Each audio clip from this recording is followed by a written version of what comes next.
Hey, what's up, guys? And yes, brand new series. First of all, this is dark. Yeah, I won't tell you that before you enter it. It's dark. It's gonna be really dark. In Ruta's case, if you can read from the title, focus on the insane part. Yeah, he's different from the other Naruto what ifs. He's gonna be, yeah, crazy. With a powerful bloodline. So yeah, I'm warning you guys right now. He's insane, he's crazy, he's dark. I'm just giving you a fair warning for what you're about to expect. But most of you kind of like that dark, twisted stuff, so yeah, sit back and relax. So yeah, I'm gonna be giving you part 1 of What If Naruto went insane with a powerful bloodline. If you enjoyed seeing want to see part 2, go ahead and comment down below and tell me when to see part 2 and I'll be posting it as soon as possible for you guys to enjoy. So stay tuned for the rest of What Ifs coming your way, and also go ahead and check out the brand new episode of What If Naruto was the perfect experiment over in the making 3, and I hope you guys enjoy. So yeah, without further ado, what is to begin this new series? Start the intro.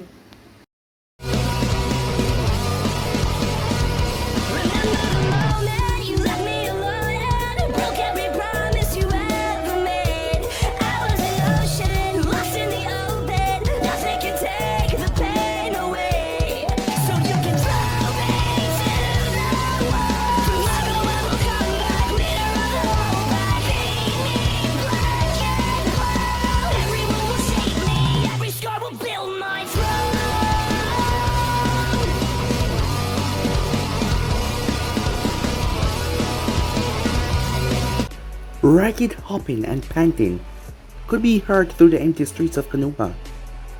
Most of the citizens had long gone to sleep, since it was 2 in the morning. But even for the village, that was unusual, that no one is awake. The person panted as he rounded a corner street.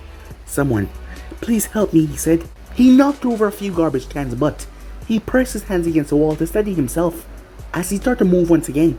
The moonlight beamed down brightly from the heavens as the person heard a rustling near to him. As his heartbeat increased, his bloodshot teal green eyes looked around as he was paranoid. He heard more swishing sounds into the dark alley as he threw his shurikens, his last remaining shurikens. "Inoichi!" the person shouted from far behind him, as the person was simply walking, going after the running clan head. "Come on, man, stop running. It's undignified. Someone help me," Inoichi screamed. "I need..." Crack! A thick metal bat shut him up as he was sent sailing as he slammed face first into an apartment building. He dropped to the ground in pain and agony, blood flowing from his nose and falling from the back of his head as well. His legs convulsed as his fingers clawed at the ground, as he heard the footsteps coming closer and closer. As he coughed up blood, as he turned, "I'm sorry, please, I'm so sorry," he said. The person's foot came into view in front of the bleeding man. Solid black sandals, with bandage running down into the sandals. Onvo grey pants, that was as far as Inoichi vision allowed him to see. "With all this black on, you would think I was the Dark Knight," the person said, laughing at his own joke, as he paced in front of Inoichi's eyes, his silver bat tapping the ground every now and then. Inoichi's eyes started to close from wooziness, but the man raised his feet and nudged his face. The person leaned down and looked into his eyes. Bright blue eyes looking into teal green eyes. "I'm really glad that you remember me, Inoichi. It saved me a lot of time. But running? Really?" He scoffed as he rolled his eyes and shook his spiky blonde hair. He whipped up his left sleeve as he exposed his watch on his hand. "We have about 5 minutes until the envoys surround us. Just in time to give us a show," Naruto, Inoichi said as tears started trickling down his eyes. "I'm sorry. Please. I have a family." Naruto gasped as his eyes widened in mock surprise. "You have a family?"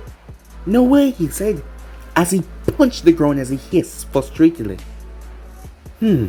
"I really want one of those," said Naruto.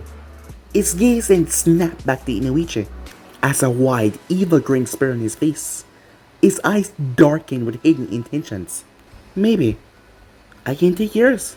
As he stood up as Inoichi saw the blackness and the bandage wrapped around his fingers and his hands, As Naruto adjusted him so he was leaning by the wall, he raised his bat as he flipped it in his hand before he spun. What? As he slammed it across Inuichi's face. I've got a list, said Naruto as he twists and slapped the other side of the man's face as blood poured to the other side. Of people. As Naruto brought the bat down, bam! Every single one of them. That smile. As Naruto bashed the bat in his head. That laugh. Bam! That giggle. Bam! That chuckle. And celebrated when I was thrown into the slammer. Its legs shot forward and cracked in which his mouth opened, destroying most of his teeth as the man's mouth hung open. I have a special place for all the council members. You're the first, and since the third is dead, as Inuichi was still somehow alive as he was just wheezing, unable to talk, unable to respond. He was just wheezing for air. His eye socket was shut. Seeing that the eyeball had already popped out from the hits, and his tongue was sliced in half when Naruto's knee had connected with his chin. As Naruto placed the bat in the man's broken-in forehead to keep him from falling over. I'll have to make do with the fifth, said Naruto, since the third is gone. She could have taken me out sooner and cleared me of the false charges, but she did not. I'm gonna really enjoy taking good care of her. As Naruto twists and slammed the bat once more, a shower of blood exploded out. As Naruto looked at his bat that was dent. My favorite bat, he said. As he looked towards the headless corpse as some blood sprayed on his face. He blinked several times.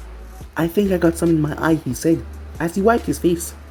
As his fingers twitched a bit as he felt the operatives dropped around him. Is it 5 minutes already? Their time will come soon, but for now. He ducked into the darkness of the alleyway. He threw open his cloak as several silver chains shot out as they pierced into the wall. Using no chakra, he pulled himself, flipping over as he landed right over one of the operatives that were looking around. As Naruto reached down and snapped the man's neck in one fluid motion, the other spun around, looking for the person that did this. But Naruto stood there in the darkness as he looked upside and down. Who's next, Q? He asked. There was a pleased laughter in his head before the teen got his reply. Besides all of Konoha, sadly, there is too much heat from the commotion that you caused. I told you should have finished him off in his house. I know. His blue eyes sparkled within the night, the silver chains twitching and twirling around him like snakes, keeping an eye out for their master. His wife and their daughter Ino, they were sleeping. It would have been really boring if they weren't awake to watch it all. The man was sleeping as well, but Naruto had lured him out by tapping his heel one of his chains, attracting and making noise to bring him outside. Inuichi had tried to fight, but the chain that sealed off his chakra, they were an extension of Naruto's soul. Using them to make seals were rather easy. The special Uzumaki bloodline, his cracked sanity, bloodlust, brutal sealing abilities, super strength, and his relationship with the tail beasts was a story that started 8 years ago. He planned on staying in Konoha for a few weeks, ticking off names on his hit list, until he made Konoha a distant memory. But there was still time for a short story. Flashback, 8 years ago. I told you I didn't do it, said Naruto, as he yelled in front of the gathered council members in outrage. As his white shirt was covered in blood. As the 8-year-old boy stood there, white shirt and black pants, the Anvus did not let him wear any shoes. They actually dragged him from his homeroom. Harrison, who stood at the head of the table, looked towards Naruto with grim, deep eyes. The evidence is overwhelming, Naruto. As Naruto grit his teeth and screamed in frustration, "But I didn't goddamn do it," he screamed. "Watch your mouth, boy," said Mobuki Haruno, the shimmering pink flower, one of the 3 most desirable women in Fire Country. As she glared hatefully at the boy, "You are before the Honorable Council. You should show some more respect." Respect? None of you here has done anything to earn my respect. You only do to me, or do on me. You do not deserve my goddamn respect, he shouted. Heavy chains were on his wrists and binding his legs, as 2 hands were also placed on his shoulder as well by the Anvil, as he struggled in their grips, but he could not get free. "Please, I didn't do it. I didn't kill him." Barely 20 minutes ago, alarm had been raised by a few concerned citizens that were residents of Naruto's rundown apartment, saying that they heard heavy thumps in the key beholder room. The boy was already a volatile person, as that was what all of them said. He brought back stolen books and rusted down kunais and shurikens that he found back to his apartment building, and sometimes broken tantos. Naturally, because of his status as a Kyuubi Jinjulki, envoys are always ready to swoop in on him. They knock, but they got no response. So they knock once again as the sound inside stopped. Dog kicked down the fractured door that was already seemed like he was about to break off his hinges, as he saw a stunned Naruto standing in the center of the room. The boy was covered head to toe in blood. His body was shaking as his eyes snapped up with alarm. The kunai in his hand dripped with blood as he had a slaughtered dead body right underneath him. As the body was torn apart, the face was jagged and torn by the kunai. The scalp was ripped off. The fingers and toes were crushed. And what was in Naruto's other hand made most of them felt like they wanted to throw up, even though they were part of Anfu. A small, still, bloody heart. As Naruto was panting like he just stepped out of a marathon, Kakashi was under the dog mask, was still able to see and recognize who was this person that was on the ground. Lord Jiraiya, said Cat, as Yuji was shocked. The kunai hit the ground that clanked, and so did the still heart. As Naruto dropped his butt and started to move back, no, as his voice snapped them out of their frozen state as he rushed towards him and slammed him right in the ground as he placed both hands behind his back. Wait, what are you doing? He struggled to move his head, but a firm hand kept his head on the ground. His legs were shackled. He felt immensely weak afterwards as the suppression seals took control, as he immediately slumped over, as he felt two rough hands grab his arms as he was dragged out of his room. And that is what just happened. Back in the council room, as Harrison called to get everyone back on track, the murder weapon was in your possession. The blood was all over your body and the body was right in front of you. Harrison said in a shaky voice, his student was just murdered, and the person that committed the murder was right in front of him. As he was bound in suppression seals that Jiraiya had created, his hands shook. In cold blood, Harrison said, "How could I kill a Sanin? I just started in the academy last month," said Naruto. "The only thing that he received was hateful looks and glares. What was he doing in your home?" "I don't know. I can't even remember past last night. The Kyuubi is taking control of him. Can't you see, Harrison? He's a threat in the making," said Danto. "His bloodline is strong enough to take down any Jonin. Who's to say that he hasn't mastered it yet?" said Shibe. The magnetic silver sand chain. That was the bloodline that Shibe was talking about. A scarcely seen bloodline. When he started to show signs that he had a bloodline, people thought that he was the Uzumaki bloodline. But it was not what they expected, as he could only manifest the tiny silver chains made out of grinded up metal that turned into silver dust. People started to create negative rumors though, that the tail beast was getting stronger and that was not the Uzumaki chains. As Naruto knew that he had the beast, the same man that was sitting at the table told him when he was 3 years old. As Naruto understands those kind of things, what people don't understand they assume the worst of, so they isolate him because of something they had no idea about. He closed his eyes as the envoys placed more and more evidence to show that he was guilty, but most of them knew that he was innocent. And how did they knew that? He had a 24/7 civilians that watched his every single move. They were tasked to take him down if he lost control of the tail beast inside of him. The team that consists of Kakashi, Yujiro, and 4 other members, they had been kept in a close eye on Naruto, and he did what he usually did. He spent most of his time in the library from 7 to 10 in the morning, and the body looked like it has been dead since 9, and it was currently 9:30. The blood was still fresh. It had just happened. After he had read his books, he made his way to the academy grounds to train and try to understand what he read, and he did not return back until 7 in the night. They had a tracking seal on his back. Something crazy happened. The seal is telling them that Naruto just vanished from the library and appeared right in his apartment. But they all knew Naruto was just an 8-year-old kid. He could not move at blinding speeds. He could not teleport, so this made no sense. Hell, even a third and more than half of the council was keyed in on his tracking seal. The reason why most of the council is keeping silent was because they hated the boy. They hated him for what he held. They hated him for what he represented. As Naruto had read about the One Tail's treatment in the news section of the library, they were never gonna let him leave free, ever. But a thought then came to his head as he looked up. How about a mind probe from a Yamanaka clan member, he said. His class was still far away from learning about the clans in Konoha, but Naruto was an eager reader, and he had read a lot about the clans within the village. As Naruto's blue eyes caught the eyes of a blonde-haired man with a teal green eyes, he instantly remembered what the book told him to catch, the blonde hair. There were no other blondes in Konoha besides him, and maybe 2 other older women. Besides, the man was the only blonde hair, meaning that he was a clan head. Please, said Naruto, tell them I didn't do this. As everyone turned their gaze towards Inoichi, as Inoichi's face looked remorseful and sad. The evidence is too overwhelming, he said. There is no point conducting a mind probe when we all know that you did it. It was like watching a vase broke. As something inside him seemed to shatter, his whole body sagged. As a look of helplessness, as Naruto's eyes dim. The book said that it only took a few minutes to do so, and if the man was a clan head, he had more than enough chakra to do so. But the man just didn't want to help him. As Naruto sniffed, I'm sorry for asking, he said as he rubbed his eye.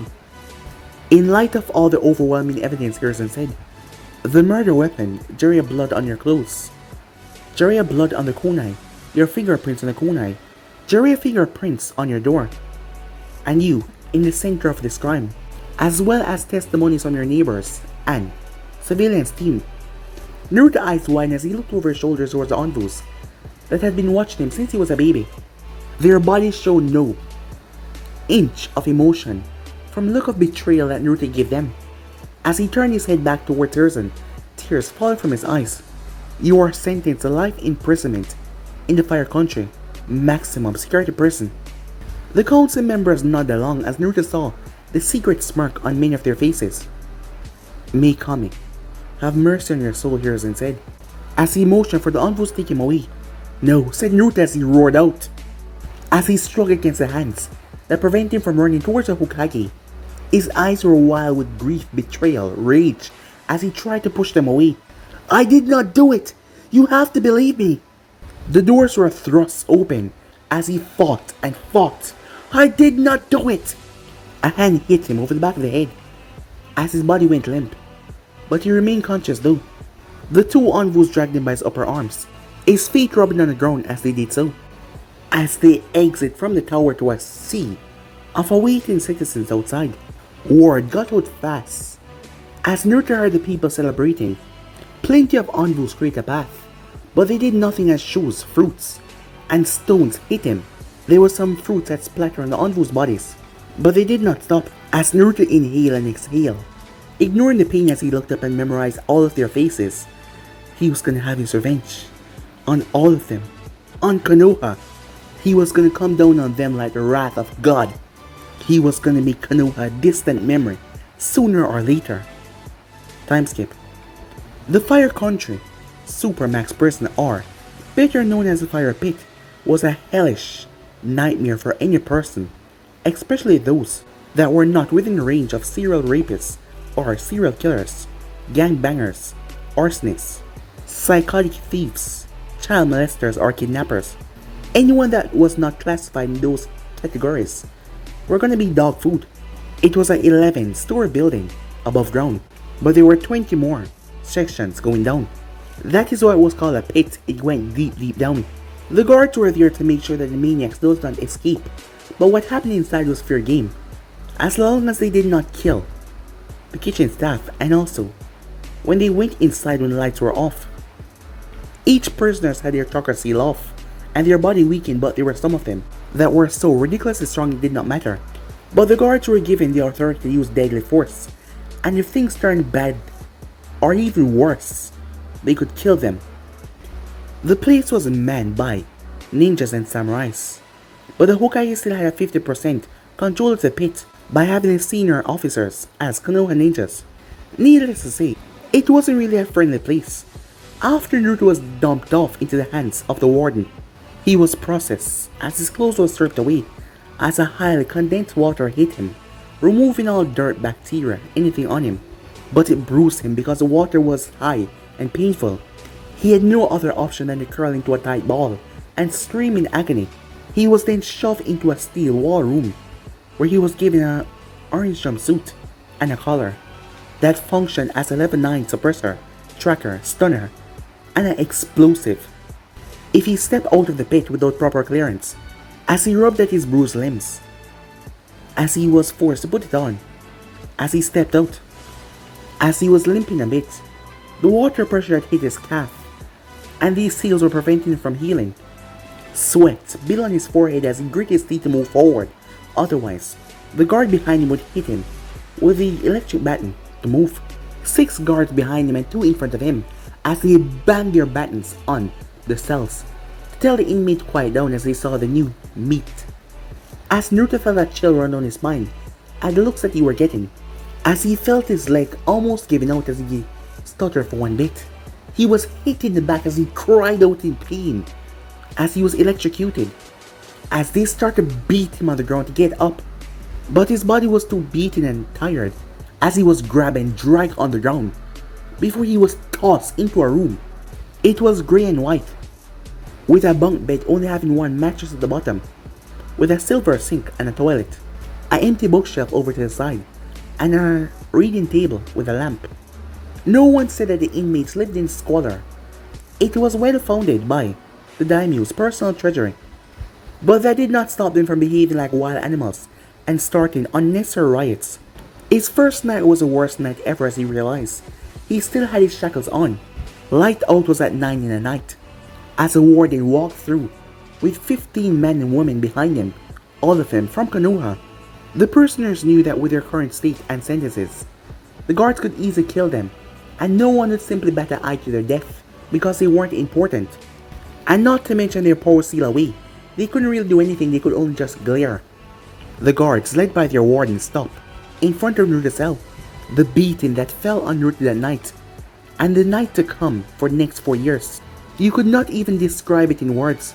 The Konoha council sent their greetings, Kyuubi, was what the warden always said as he drove a fist into his nose, breaking it each time. The others then poured down on him with batons, kicks and punches. They always left before he could die from his wounds, as they sent in a medic to treat him for the next day, and the next, and the next. He was already weakened and tired, it crushed his soul, not just his physical body, it broke him. The daily stomping made the other inmates leave him alone. He was already suffering enough. During lunch, he was huddled up by a table by himself, as he slowly lifted a spoon in a shaking arm, as he took at least a minute to swallow his food. Most time he threw it back up, as his throat was paining too much. The perks of being a Kyuubi Jinchuriki was no longer there, because of the seals, so he was feeling everything, and it hurt. Everything hurt, eating hurt, every single thing. As the prisoners kept away from him, there was no point in breaking an already broken child. Time skip. The thing about getting stomped into the ground each day was that you learn how to fake it, so that your attacker would not bring a new method forward. Another thing about the beating that no one noticed was the Fox channel, Naruto's unbridled hate, corruption and darkness that was spewing inside of him, as he started to corrode the inside of the seals, basically leaving them empty. But this process could not be rushed, otherwise the guards would notice, and they would fix the seals and tighten them even more. And he could not flood Naruto's body with 4 tail worth of chakra after all. The ninjas here specialized in sealing, many of them able to hold back the beast chakra. The place was fortified heavily. Naruto celebrated his 12th birthday, crumbled up in his cell, bleeding badly. The medic had tried to heal him as Naruto bit his index and middle finger off clean. He then spat them back in the face of a screaming medic. The case was reported to the warden, and Naruto was sent to solitary confinement, where he was more than less forgotten about. But for Naruto, it was more of a solitary confinement. Seeing that he wasn't alone, the Kyuubi was with him. That's not it.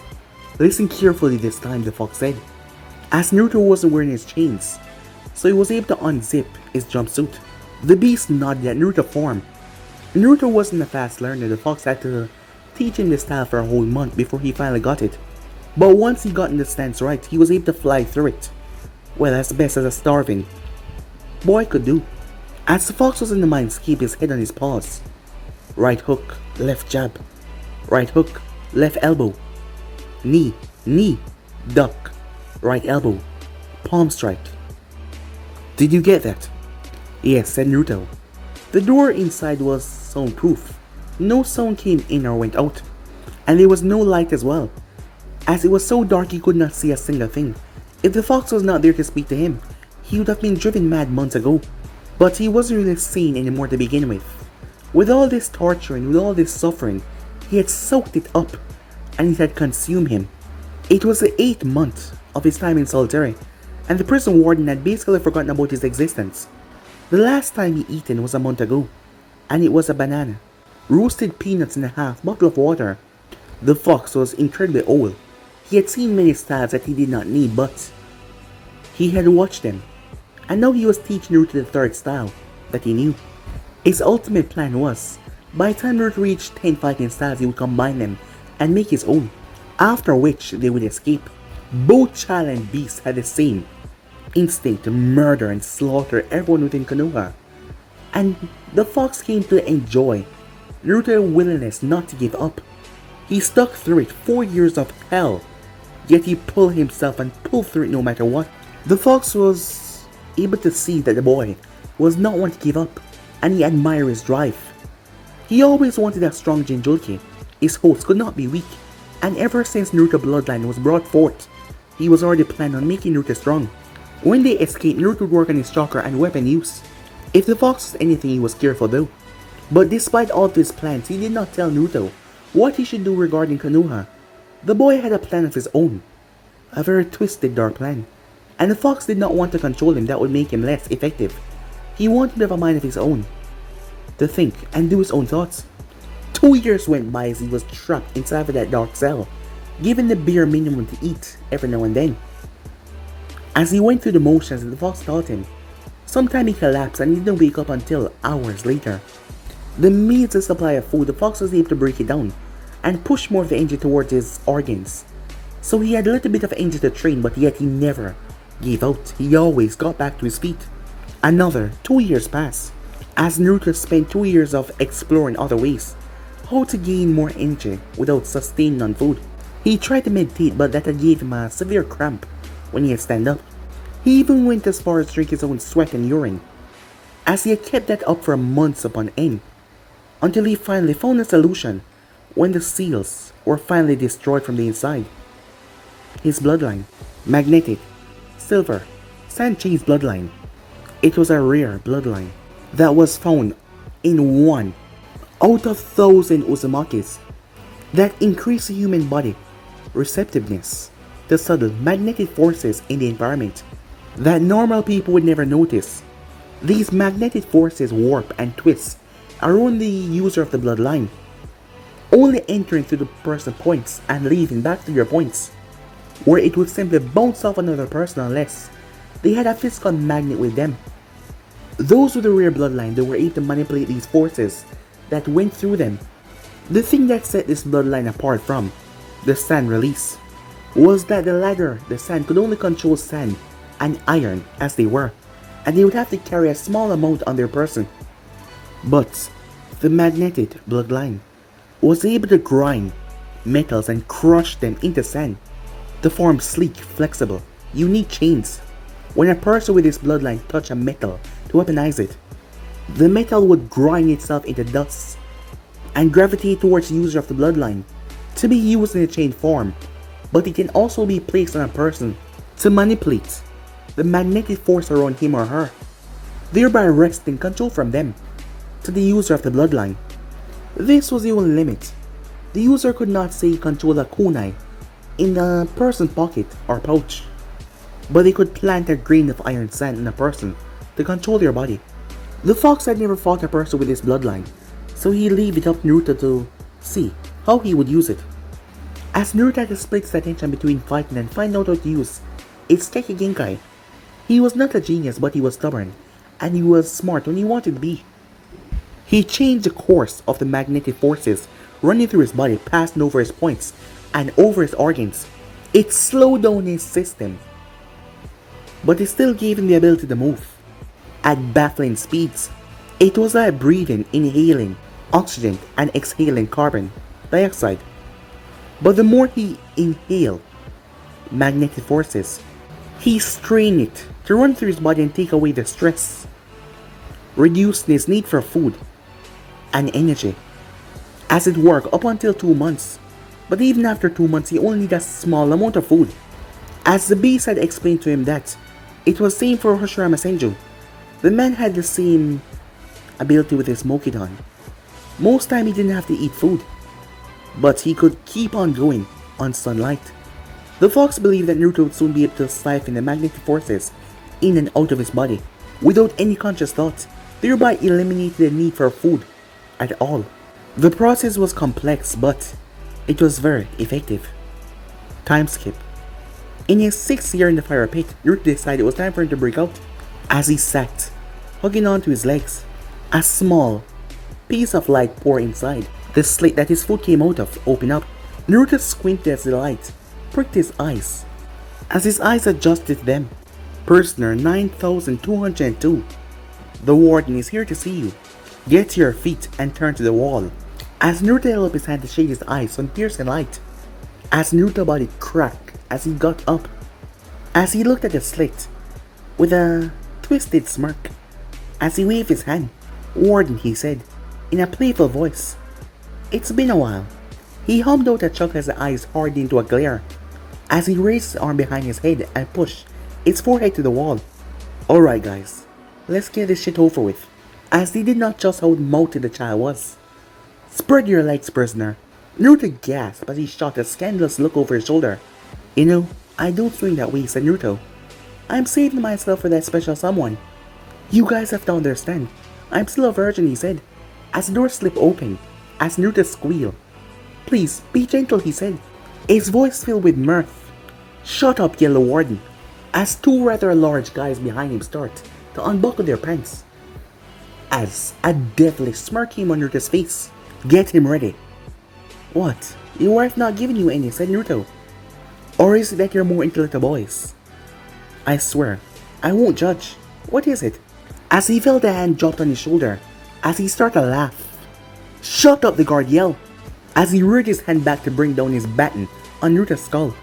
As Naruto moved and grabbed the hand on his shoulder as he twisted, the man cried as Naruto reached and grabbed the back of his head before repeatedly beating it in the wall. He then moved and smashed his fist into the other one's face, cracking his skull into the wall, bursting the head open. As the 2 bodies dropped, oh my gosh, are you 2 okay? He asked. You brats, the other 2 shouted as they rushed towards him. Naruto ducked as the baton swung over his head as he reached and grabbed their ankles. As his hand ripped, the guards screamed as Naruto ripped their feet, as he held on to the 2 dismembered feet as he threw them towards the warden, knocking him in the back of the head as he was trying to escape. As Naruto moved and grabbed the door, swinging it as it slammed into the warden's face, the man staggered back as he dropped to the ground. As Naruto returned back to the room as he grabbed both of the batons, as they crackled with the electricity. The guards were still crying out from their loss of their feet. As Naruto pressed the buttons, as he clicked off the electricity, he had saw them do it before after all. The warden was on the ground crying in pain as his nose was broken badly. His face hurt as he heard squishing sounds. As he heard Naruto cursing, bastards, think you can come in here and do as you please, as he was squelching sound as he was doing something to those 2 guards inside. He then finally stopped, as he calmed himself down as there was nothing but gore, blood all over the place, as he wiped his bloody hand on his vest, as he looked toward the baton that he had remained in his hand, as it had so much blood dripping from it, as he wiped it on the shirt of the guard that he just killed. A few years ago, I heard some molesters saying that they like to use clean objects when taking advantage of people. I can't have my tools as dirty as this, said Naruto, as he cleaned the baton for the warden with a sick, twisted smile on his face. After all, we live in a civilized society, warden. Can you imagine the kind of disease you will get if you use something like this? The short, fat man started to shuffle back away from Naruto as he started to remove his master's seal key from his pocket as he tried to make a run for it. as he frantically kept his eyes around as Naruto stood there. Listen, kid, we can forget about all this if you let me go. As Naruto stood up the baton, a bit cleaner but still bloody. As he walked towards the warden with calculating steps. "Oh, stop lying, warden," said Naruto. As Naruto's hand snatched out and grabbed his face, as he pulled the man closer. As the warden started to sweat. "Your mouth is telling me no, but your body is telling me yes," said Naruto. The warden muffled as he tried to speak but he could not, seeing that Naruto gripped his mouth. As Naruto released him, his stomach hit the ground first, before his chin smashed into the solid concrete. "Shh. It's always best if you don't talk." As he ripped off the man's pants in one smooth action. His white underwear was soon ripped off. As Naruto twirled the baton. "Just enjoy this." As he flipped the switch, electricity started to cackle across it. As Naruto sat down on the man's back, stopping him from crawling away. As Naruto turned it up to the max. "Please," the warden said. "Here goes nothing," said Naruto. "I'm almost jealous," he said, his tone filled with nothing but amusement and a psychotic laughter. He then plunged the thing right up the man's behind. He jumped out before the electricity coursing through the man could reach him. The warden screamed as his screams turned to gurgles. Time skip. "Dude, you got like 10 minutes before the warden is done with that kid." The level 2 guard at the gate warned his comrade, a man wearing a square hat that shaded his eyes, with his yellow hair carefully tucked into the side so they could not be seen. He was shorter than any guards he knew, and his hands were strangely pale. Every once in a while he licked his lips, as the gatekeeper found that quirk rather strange. I know. The man said, "I promise, I'll be quick." As he pulled out 1,000 Ryu notes and gave it to the guard. Whatever, man." The guard said, collecting the bribe, as he pressed the button, opening the great entrance door, as he told the other guard there to get lost. As he sat back down, his eyes moved to the camera outside. As he watched the guard move closer and closer to the forest. Just before he could leave though, he removed the hat to show his spiky blonde hair and his broken blue eyes. As he waved to the camera, the guard choked as he realized that man was a prison only triple S-rank prisoner. Something started to vibrate in his pocket. The coin flipped out of his pocket, actually tearing through his pants. He was confused until it ripped into his throat. As the card started gurgling his blood as his head dropped on the table, as the light left his eyes, as Naruto vanished in the tree limb, and he was gone. His first stop was in the grass country. No one knew who he was except for the daimyo, and people chose to ignore people like him, looking all dirty. And that was the reason why he came and killed Inoichi. As we return back to the main timeline right now, he was gone for 2 years. 2 years was a short amount of time for someone planning to bring nothing but devastation and destruction. His silver chains, which were silver, iron sand, had returned back into his coat as he moved from rooftop to rooftop. As he catch a blur of darkness that had somehow sensed his presence, as he saw that he was a ninken off, an Envu operative, as he lashed his hand out, a single twinkle escaped his right sleeve, as it turned into an arrow, a silver arrow, that pierced right through the dog's head. As Naruto yanked it back as the arrow returned back to his sleeve, as he jumped over the dog and dived down, straight down towards a darkened alley, as he landed and opened the door that was there, as he entered and closed it behind him softly, as he found himself in a dark kitchen, as he heard noises above him, as he hid in the darkness. As Naruto couldn't help it as he laughed, waiting for the person to enter. The person entered with a machete in his hand. "I know that you're there. I heard you laughing." The person entered and swung the machete before his mind could comprehend who was there. As Naruto leaned away as a knife slammed into the wall where his head once was. "That would have hurt," said Naruto as the man tried to pull it out of the wall. As Naruto moved and snapped his wrist. As the man on the ground cried in pain. His name was Toki Ichiraku. "Now on to the business at hand," said Naruto. The man was about to yell, but Naruto placed a finger on his lip, shushing him. No, none of that. We don't want to wake the neighbors." As the man pulled himself away from the deadly boy, "What do you want?" he asked. "I was just at your shop a few minutes ago, and I noticed that you deliver steak and ramen to the 5th Hokage No, I will not poison Lady Hokage. As Naruto sighed, jumping to conclusions like that. Is that really how bad you think of me? He chuckled as he remembered he had blood on half of his face and he reeked of death. Never mind. I only want you to send a message to her. That's all, said Naruto. And if I don't do this, the man asked. As Naruto grin increased, his cheeks flushed with a brilliant smile that looked twisted and psychotic. You have a daughter, said Naruto with a smile. You wouldn't, as Naruto pointed upwards. A demonstration then, as he whistled a jaunty tune and walked straight up the stairs towards the girl's room. As Toki got up and rushed after him, as Naruto spoke, I've always wondered what would happen if a 15-inch post bed was rammed into a girl. Last time I saw your daughter, she's like what? 5'1"? I think so, said Naruto, as Toki chased after him to stop him from hurting his daughter. I consider myself a gentleman, so I'll make sure to use gloves. Don't worry. Wait, no. And don't worry, I won't do anything to her. I want to keep my virginity until I'm married. He giggled with red cheeks, as he could feel the magnetic pulse. As she was in the wardrobe hiding, the forces bend and twist around her, giving Naruto a perfect detail of Ayam's body. My bad. She's 5'3", said Naruto. As Toki dragged himself inside, shouting at the blonde nut deflower's daughter not to touch her as he roared in pain. As Naruto rolled his eyes, Come on, old man, he said. I want you to watch. Please, no, I'll do it. I'll deliver the message. I'll do it, said Toki.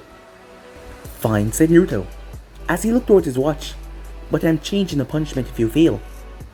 I'll turn your daughter into a cannibal. I'll make her swallow. As Naruto looked down towards the man's crotch, with an insane grin on his face, as Toki realized what he was implying. You know, I know a few good people in Stone and Kumo that would be a good one to watch it happen. As Naruto pulled the scroll as he gave it to the man, while he dropped it on his head and he walked over him. Make sure it get delivered. Because if it don't and you run, I'll find you.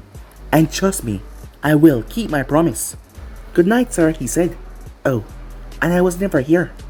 That night, Toki Ichiraku did not sleep, as he sat next to his daughter's bed as he watched her sleep. As he was unblinking, unmoving, as he waited until sunrise. The next morning, the Envoy report was dropped right on Snelly's decks. As she started to read it, her heart felt heavy like it was sinking. His head was crushed in a bloody paste, in which his head was blown off, and it was crushed.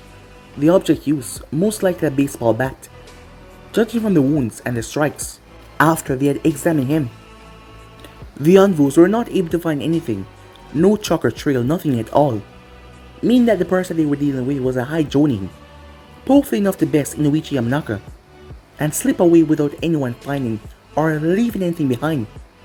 The baseball bat was the only clue that they had, and that was a bust. The blood had smeared the fingerprint of the murderer. The person had planned it perfectly. They still had yet to break the news to the man's family, and Snelly was not excited about that. As when the investigation was done, they found two marked on the back of his neck. If they were hit hard enough, they would disrupt your entire chakra system, but it was not hit hard. It was lightly jabbed from the points, and the slight slit. The weapon that the person used was triangular. There was no other wound done to him at his house. He was lowered outside. But after what the attacker had done to Inoichi, it didn't seem that the person would care if he killed Inoichi in front of his family. He took his time hitting him in place that would hurt the most, sealing away his chakra, taking his time hitting and breaking Inoichi down. And he added so much strength behind his blow. He banged a steel bat, and it was so messy, showing that he did not care if someone caught him right in the act. He had enough time to chase Inoichi away from his house for about 30 minutes before brutally ending his life. He was a foe of devastating strength and full-jutsu knowledge, and he was good in playing psychological games. And the murderer hated Inoichi. Revenge. That was the first word that came to her mind. And the way he was killed, it gave her a feeling that it would happen again, again and again and again. A serial killer, she thought. She heard a polite knock on the door as she called for the person to enter the office. Shikaku and Choza entered, their faces grim, their eyes glazed over with unshed tears. Sned sighed, she closed her eyes tiredly.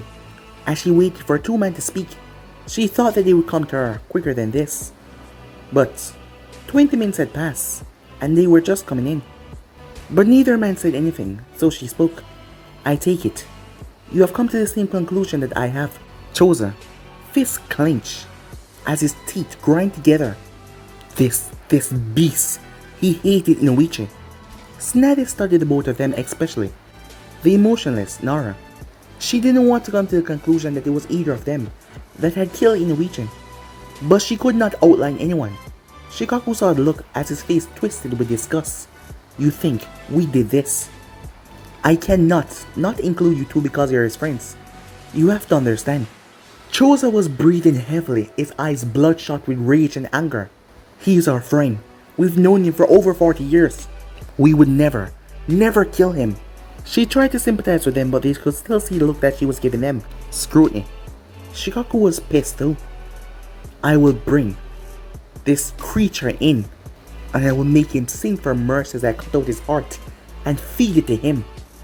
She thought about banning him from the investigations, thinking that his emotion would lead him to do things that would get others hurt. But they need him. He could find out things that the others did not find. Choza, I want you to help Shikaku look into who Inoichi could have angered in the past. As both men left for their order, Sned wanted to think that it was Naruto Uzumaki who committed this crime after all. He had escaped from being wrongfully imprisoned and being bashed by the guards and the warden. As it was from the Konoha Council, they ordered them to do that. But her rational mind told her that it would not and could not be Naruto. Why? His dead body had been found buried under 12 feet of snow in Snow Country. When she was instated as a 5th Hokage 2 years ago, months after the Chunin exams, when her son Sartobu was killed by his former student Orochimaru of the Sannin, she had first received his report on her decks. He was sent to solitary confinement for biting the fingers off of a medic. She wanted to release him from prison, as these charges were wrongfully set on the boy. But a part of her mind told her not to. As if she did, he would actively seek out the blood of the people that sent him there, and he would not stop until he get it. After what they did to him for 4 long brutal years, she decided to keep him away in solitary confinement, wearing the suppressors but no shackles, and fed once a day. No more beatings. She stopped all of that. She felt like she had done enough for the moment. Then 2 years later, a deputy came to her office and told her that Naruto had escaped. The warden had suffered for 5 long minutes until his body was boiled from inside. The deputy warden, Sned, had demoted her immediately. She had looked the other way. What they were planning to do to Naruto in there, just to make him suffer, it angered her. And the woman had turned her head, so she had demoted her immediately. They followed his scent, and he made his way through grass country and then to the snow, and they found his corpse there. So it couldn't be Naruto. She was sure of that. So who was it then? She did not know. About 2 in the afternoon, her ramen and her steak arrived for her to eat, but there was also a note with it. As she opened the note, roses are red, violets are blue. You may be the slug Sannin, but I'll be coming for you. And a big, smiley face was on the bottom. Later that night, as Tatsumi came back from trying to find the scent of the person, but to her shock and horror, as she smelled her kids inside, but there was another scent inside, which wasn't her kids. As she felt her heart sink. But guys, leave your insights right here.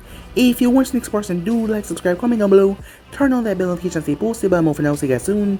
Peace.